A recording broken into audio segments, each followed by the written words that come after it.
in transcription. And we are recording. Welcome, Lily. You're now Good. virtually in Norway. Oh, wow. So, so I'd like you to introduce yourself to my students. They are here in Norway studying English as a foreign language, but also they study what happens in the countries where English is spoken. So tell us how you can help them with that.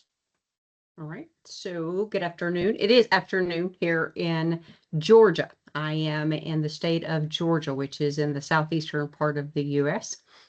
My name is Dr. Lily Bree Brannigan. I am not an MD. I am a PhD. I have a PhD in comparative literature. I am a former film and television studies professor from UCLA.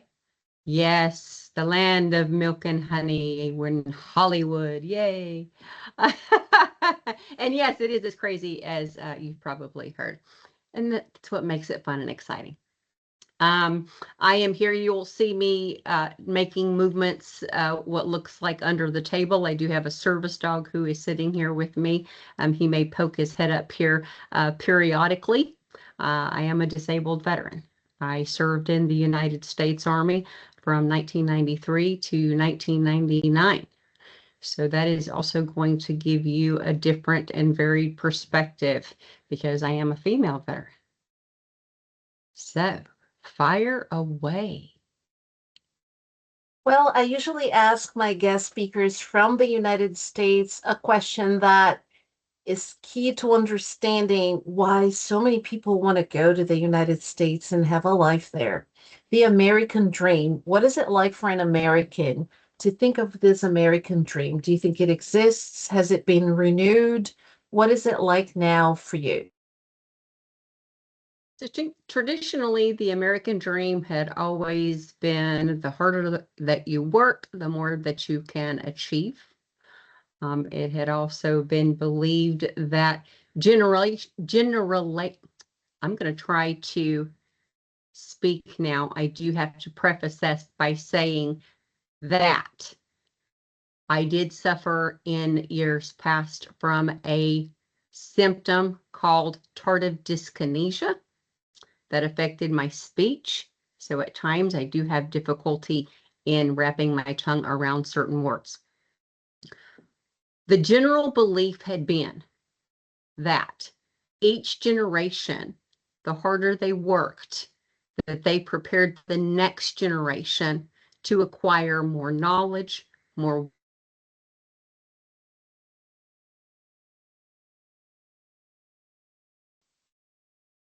Your video froze for me for a second. Let me see. Yeah, you're still frozen. And Okay, now you're back. okay, I'm sorry. Where did it stop for you? You said that one generation would prepare the following generation. Correct. So if each generation worked hard, prepared, kept that wealth saved, home ownership passed down, education passed down, then those same ethics, that work ethic, saving ethic, financial literacy, it remained and passed down from generation to generation, making each one stronger, smarter, more well prepared. But I was also saying that the same could be said on the flip side, that generational poverty is also, unfortunately, alive and well in this country. That if you didn't attain that education, if you didn't attain home ownership, that same cycle of poverty also is here in this country. And you can see that too. That's why first generation college graduates are, I get cold chills when I say that because I am one. And I am so excited to see my students, when I talk, be those first ones to walk across those graduation stages. It's uplifting to me because then I know they're going to pass those dreams and those accomplishments down to their children and their grandchildren. So you love to see those barriers broken, because that to me is the American dream. You break that cycle and you move forward. That's a very interesting perspective because now you're giving them a view of somebody that has lived through it in a different way. Each of the people that I have interviewed from the United States come from a different background. People come from different backgrounds. So this is really important for them to understand the diversity in the United States. Which brings me to another topic. How do you feel about that? Is America a melting pot or is it a salad bowl, if you had to make that an analogy? Mm. Now, that would depend on the region. That would definitely depend on the region, because I've lived in two different states where I honestly do believe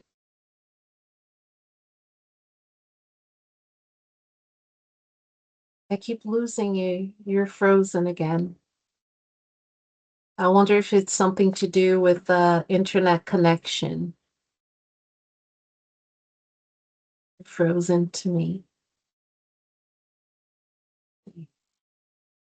Let's see if I can get you back. yeah, there you are. Yeah, it's a bit bumpy, but so you've lived in two different states, right? That you were just talking about how so how would you characterize those two states in terms of So diversity? what I was saying is there are two states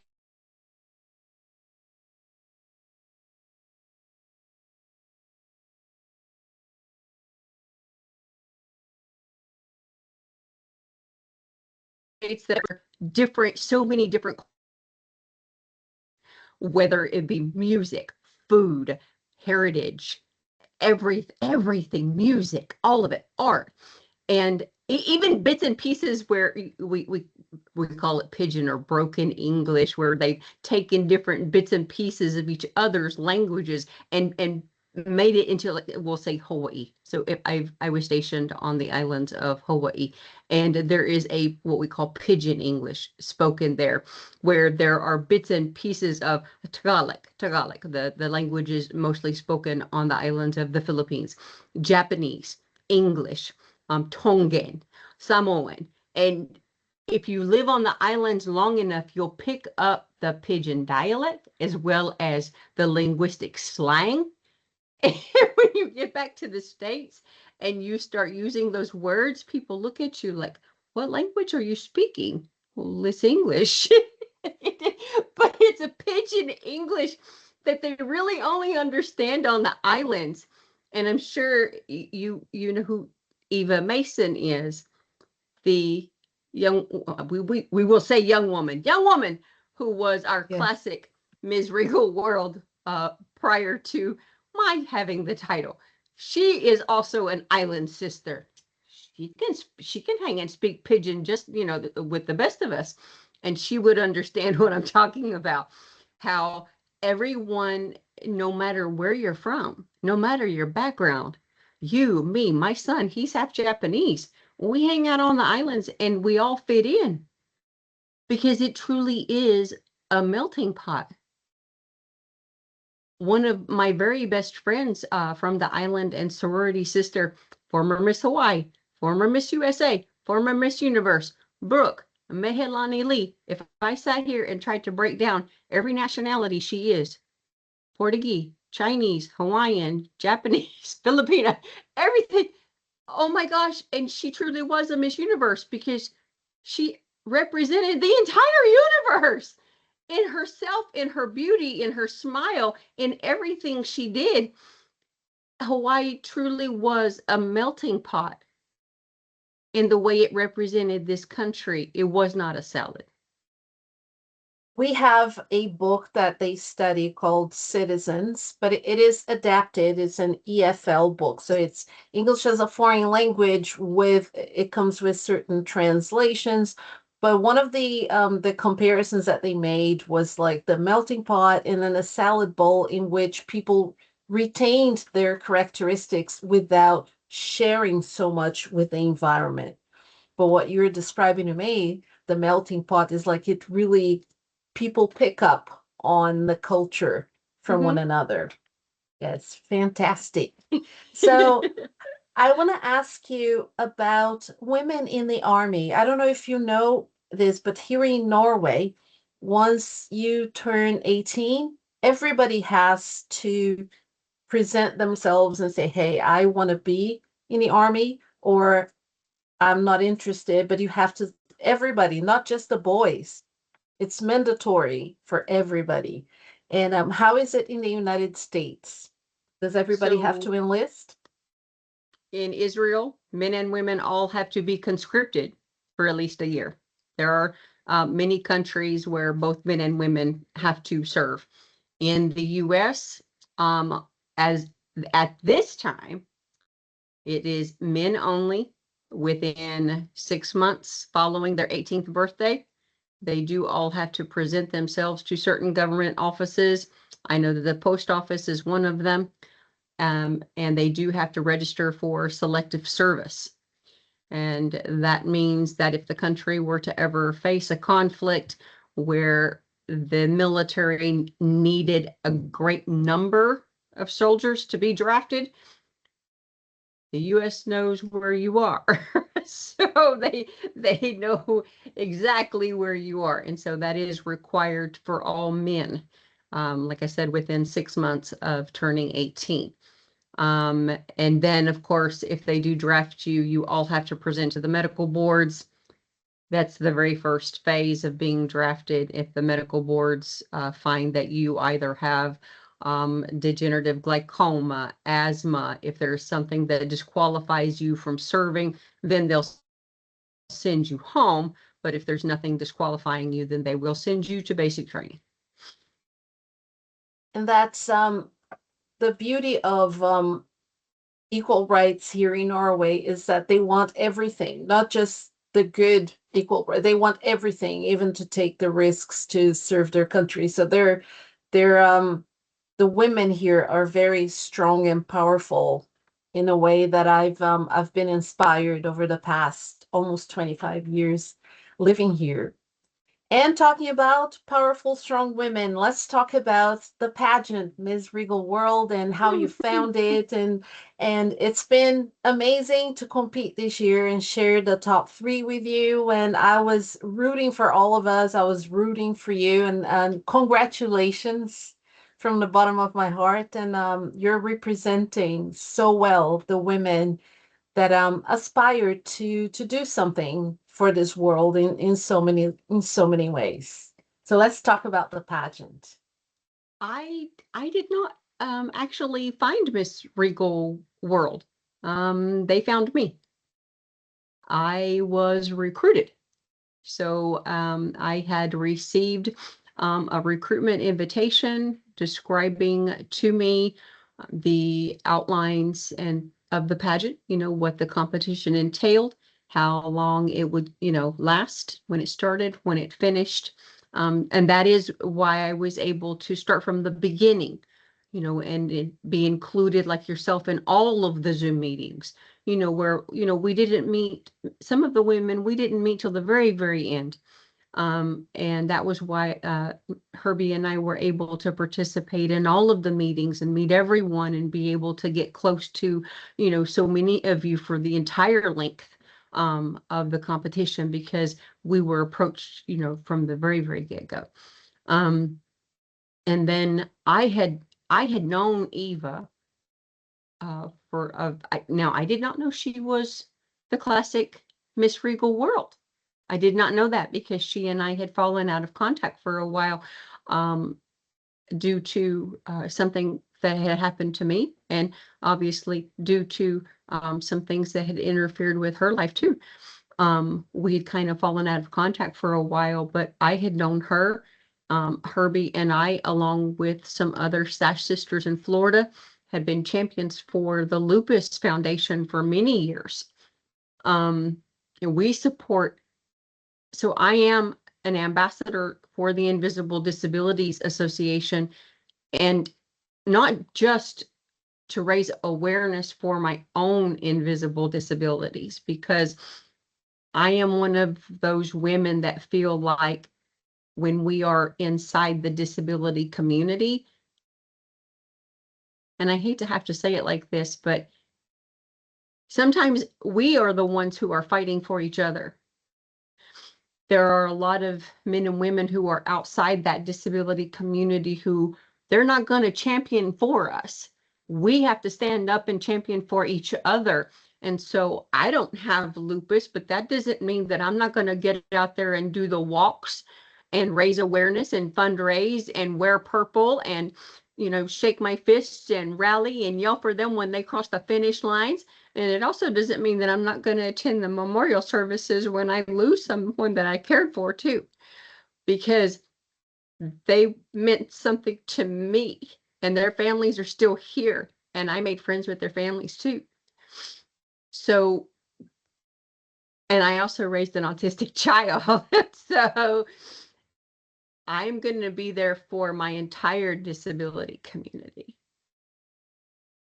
And that was the platform that I stood on the entire time that I was competing for the classic Miss Regal World. But it's also something that I've been, raising my voice for many, many years before I ever stepped the toe back into pageantry.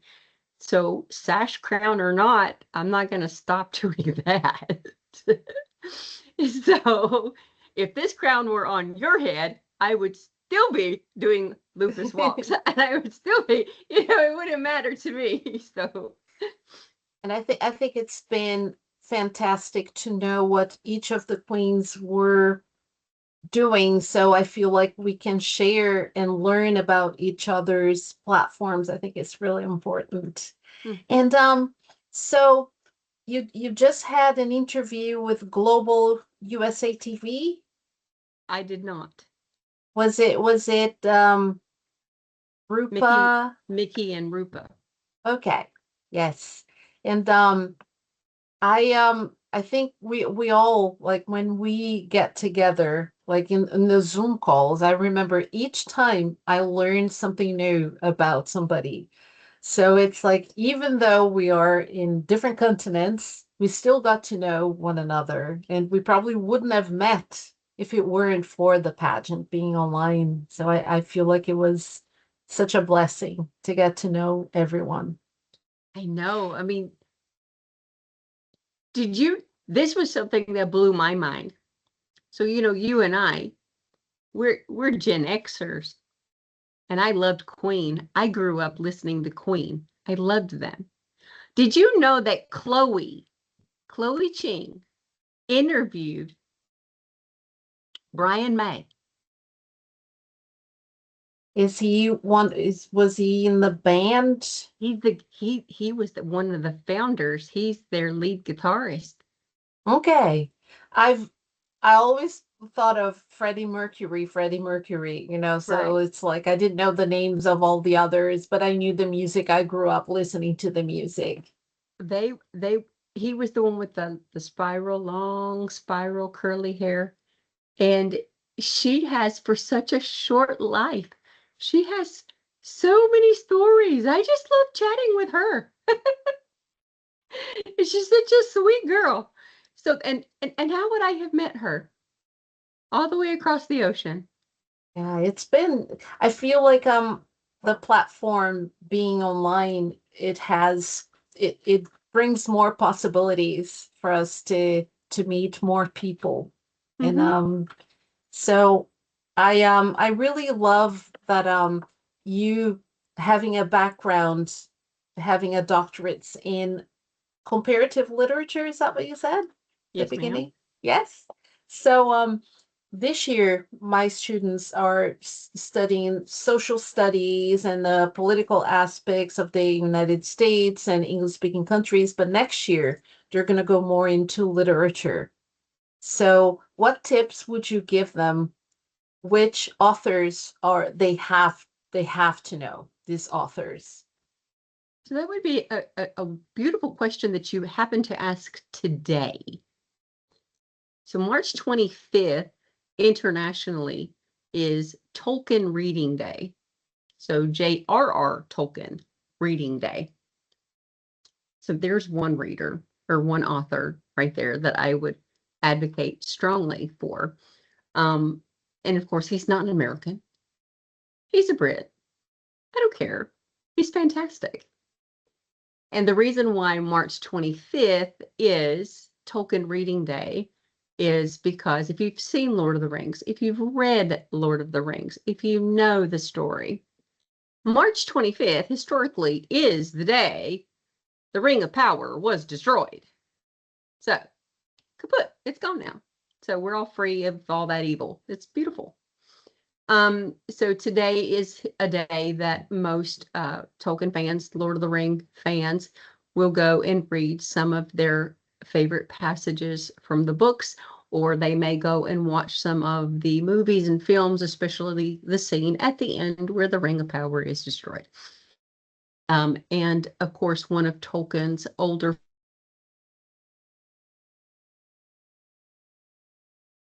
You froze for me. friends. You didn't Yes. freeze on my Okay. end. So the next, so you told me about Lord of the Tolkien. Rings fans, and then C.S. Lewis was one of Tolkien's mates. He was one of his best friends, and also another British author and a childhood love of mine. He wrote one of my all-time favorite books, even as a college professor, on read across this month, March is actually Read Across America month, the whole month. And when students would ask me, hey, Doc B, what's your favorite book? And even as a 50-year-old woman, my favorite book is still The Chronicles of Narnia, The Lion, the Witch, and the Wardrobe. Well, why? Well, because I come from an abusive background. A lot of people know that already. And I used to live and escape into Narnia, Aslan, Princess Lucy. They were my safe places. They were my havens.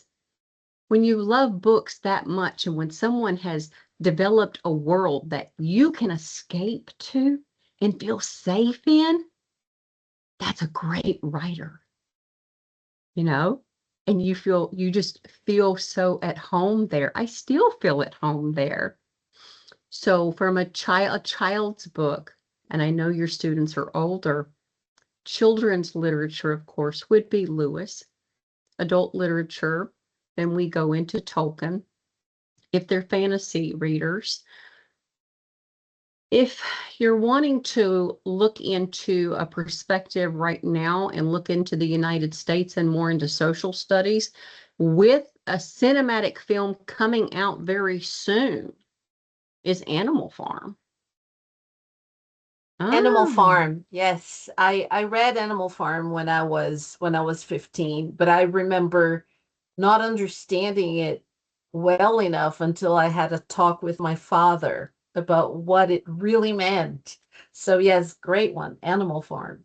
and there's a film coming out very soon that would be a nice comparative.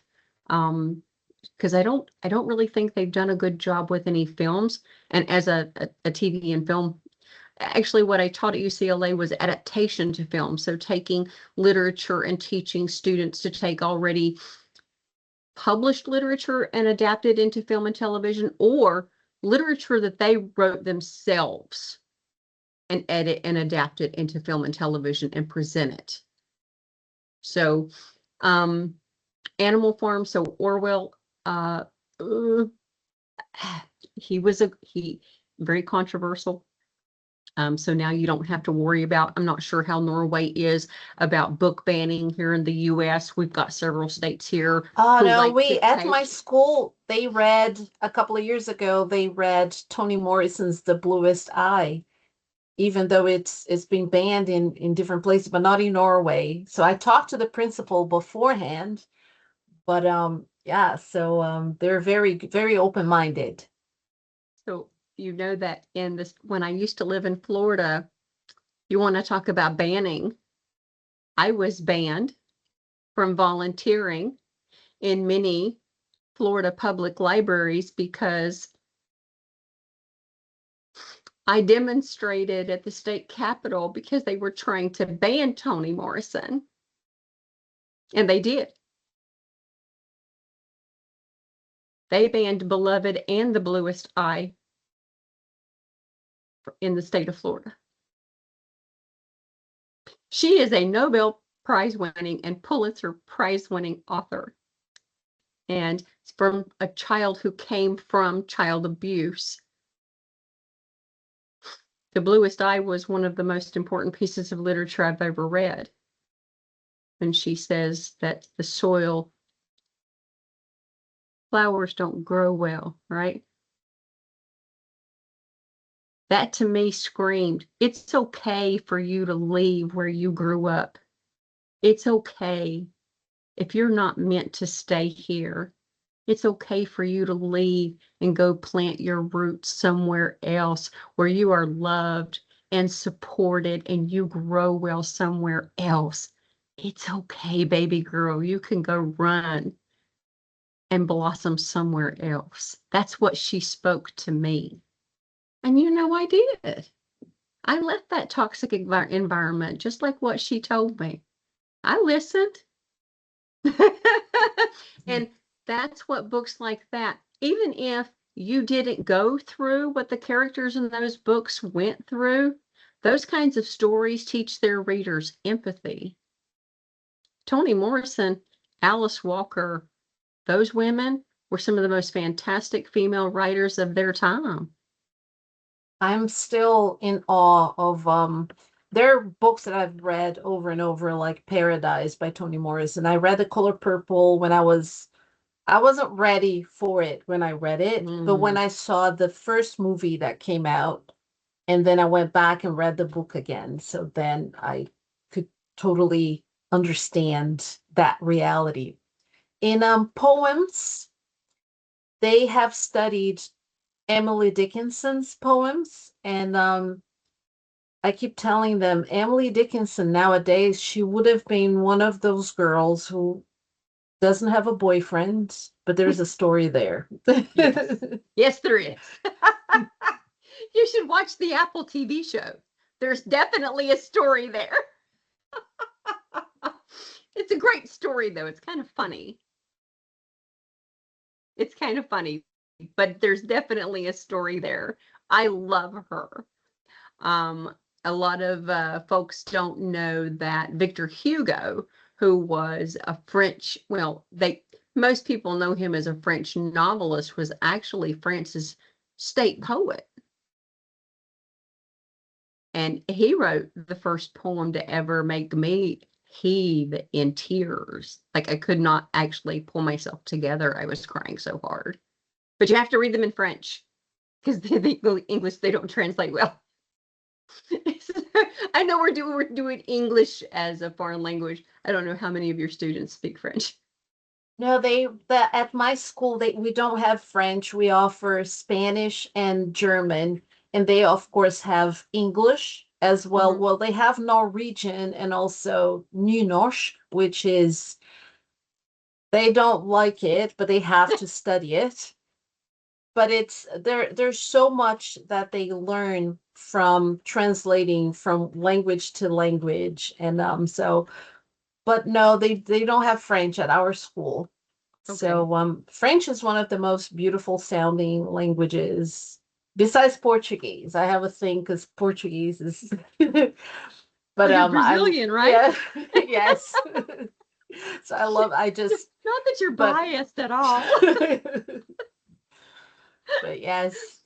And but even not speaking French, but reading the French and the translation in Portuguese, for example, for anything, it always sounds so beautiful to hear the original.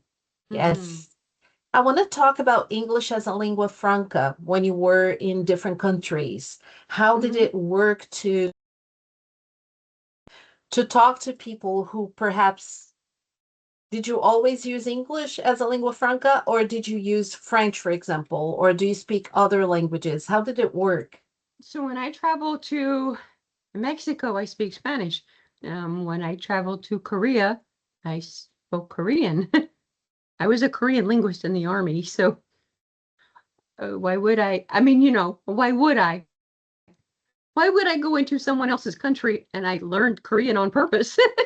Why would I speak English unless I was speaking to my English counterparts, Um, and when I went to Japan, I spoke Japanese. Again, same thing. I was in the military. I was there to speak Japanese. So why would I speak English? Um, I have actually yet to go to a foreign country where I didn't know their language.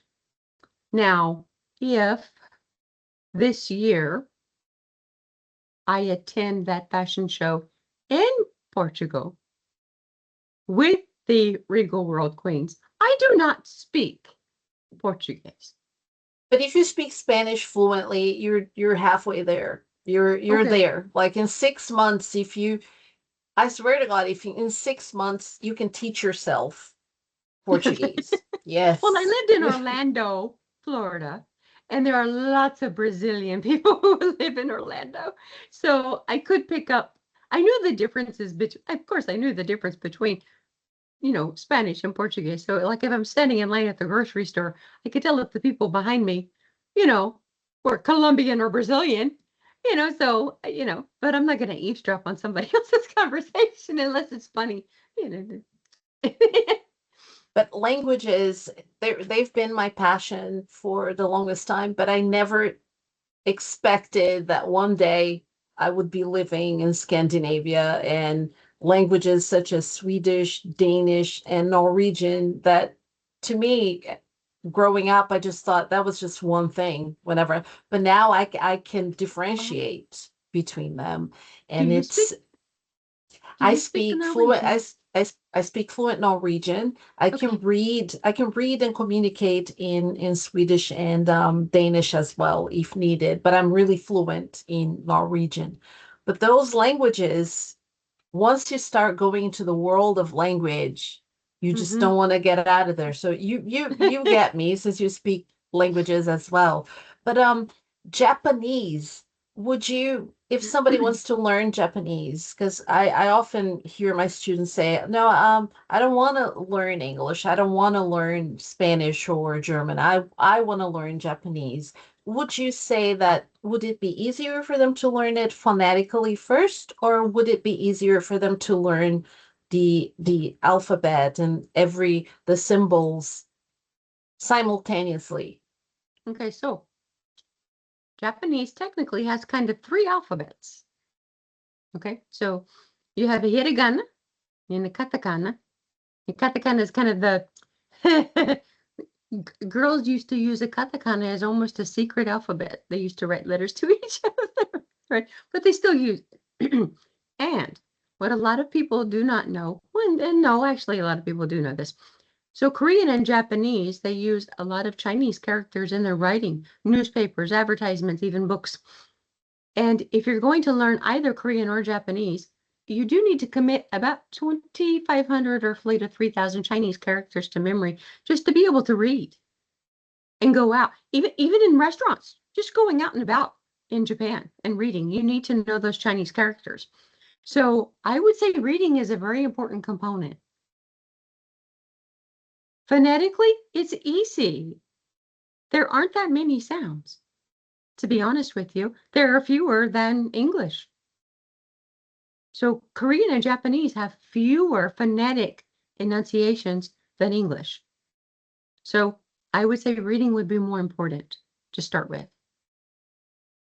I have a lot of students and friends and people who talk about learning Japanese, learning Korean, and especially now Korean. It's K-pop is trendy very, now. yes. Yes. But see, also in on the Japanese and manga is still very popular and trendy too. You have a lot of kids who like to read the manga comics. My son, that's actually how he taught himself to read and write. Or through the comic book And actually, if you learn either Korean or Japanese first, the grammar structure of both languages is pretty much the same. So then the other language is a snap. So that's why I learned Korean first, and then Japanese came very quickly. So All right. if you learn one, then the second one is easier. So like you said, if I knew Spanish, I could probably teach myself Portuguese. You So definitely can. Yeah. same way, if you learn either Korean or Japanese first, you could likely teach yourself the other. Okay. They'll be glad to hear that. I have a lot of we're a very small school, about 100 something students, so we can dedicate more time for smaller groups, and I feel like we do a job the way that we want to do it. So we have more time to dedicate to them. So it's lovely to have you as a guest speaker because you're like a walking encyclopedia of knowledge for them. So that's amazing. So are you linguistics and social studies? I teach English, and in Mhm. within English, then there is social studies and literature of the English speaking countries. And we go into something that they call international English, which is Okay. teaching English as a lingua franca, Okay. which is for them, it's very important. Here in Europe, they do use English as a lingua franca, even though even though people learn Spanish. For example, my students learn Spanish many years, but when they go to Spain, when they see themselves in a situation where they can't translate something, they fall back into English because it Oh, is, yeah, so there it's the strongest of all the languages taught here. That's the one they know the most besides their own. So lingua oh. franca is a big thing for them. And then we are now, there's 2 months left. The exams are coming. So it's time for them to get everything in order. So it will be nice for them to have a new perspective into the United States of America from you. So thank you so much. It's been really lovely. The last thing I'm going to ask you is, what words of wisdom do you have for the youth? What would you tell them going forward in the world the way that it is? In the world the way that it is, or the US the way that it is? I reckon it's all part of the same thing because the US impacts the entire world.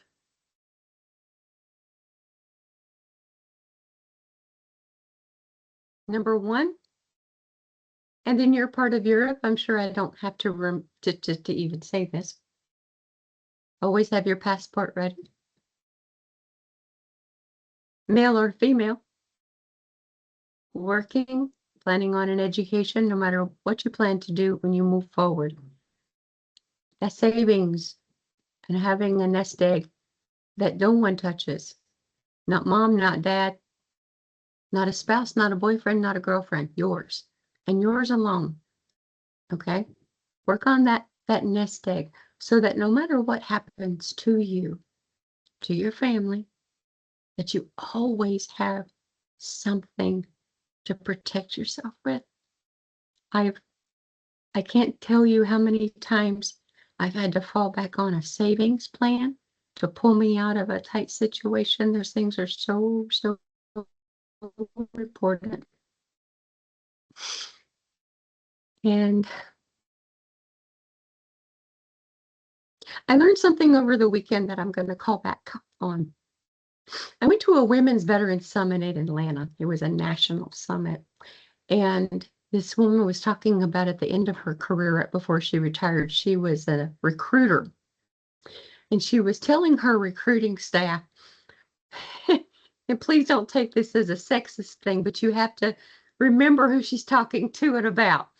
When you have an 18-year-old boy that's getting ready to enlist into the Army, you better watch him like a hawk, because if his girlfriend starts threatening to break up with him, if his mama cries too hard, if the goldfish dies, you're going to lose him. Okay? He is not going off to war. But that woman who has decided that she's going to join the army, she's done her research.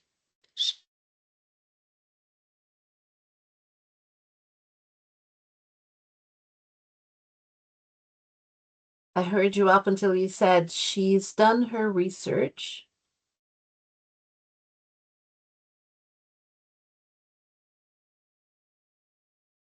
She knows what she's going to do with mom Okay, and now dad. I Join the heard you. army. What do you got?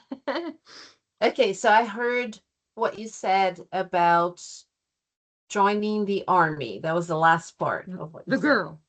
We're on the Yes. girl, right? Mm-hmm. But the girl who's getting ready to join the army, she's done her research. She knows what she's doing with the rest of her life. She's got her eyes on the prize. I'm quoting somebody else here, so don't get upset with me. She's already pissed her mom and daddy off, and she doesn't care if her boyfriend dumps her. Okay? She is going to raise her right hand. She is going to pledge allegiance. She's going to go to boot camp, and she is going to take the world by storm and force. And that woman stood up and she looked at the whole crowd, and she says, for every woman in here who is doubting anything about herself, I want you to stand up and remember the confidence you had as an 18-year-old girl and never forget it. So I don't care if your students are men or women. I want them to stand up with all the confidence of an 18-year-old American female about to join the army. Because we are about the most resilient and confident women on the face of the planet. Perfect. That's perfect. Especially here when there are many girls they want to go, and the army here in Norway gives them a lot of opportunities and a career path that is very rewarding on many levels for them here. So they really want to. I Yes. I just read an article. It was so beautiful that in the UK now, in every branch of service, in every rank, in every job, a female has now attained that rank and title. That's perfect. It That's was what we need. beautiful. That's what we need. I I am very grateful to have shared this interview with you. We have a lot more in common than I even knew. So I really enjoyed. Oh, there he is. Abby, would you like to say goodbye at least, since you didn't say hello? Yes. So what I'm gonna do is I'm gonna save the interview. It's gonna be in this chat. I think if you can't download it, I'll download it for you, and so that you can have it and use it in your social medias if you want to post it somewhere, anywhere. And my students are gonna see it after Easter. Okay. So thank you so very much, Lily. This has been phenomenal. Thank you very much. It was nice seeing you. Bye. Bye.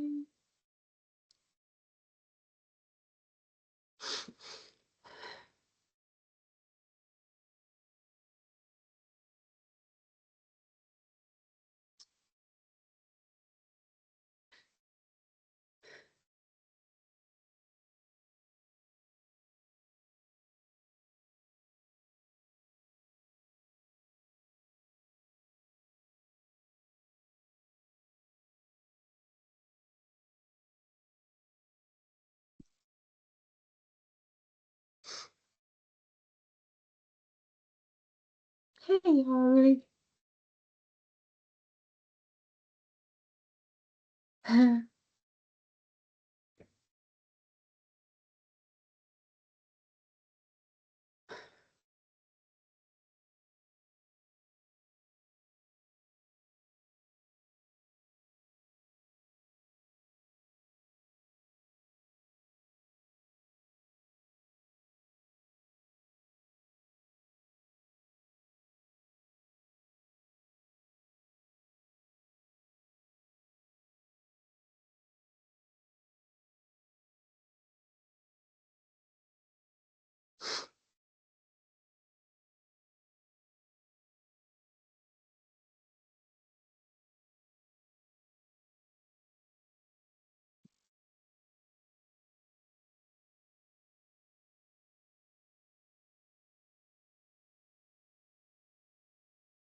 todo ser, tipo, good. Eu não sei como explicar. Eu quero ofender, mas porque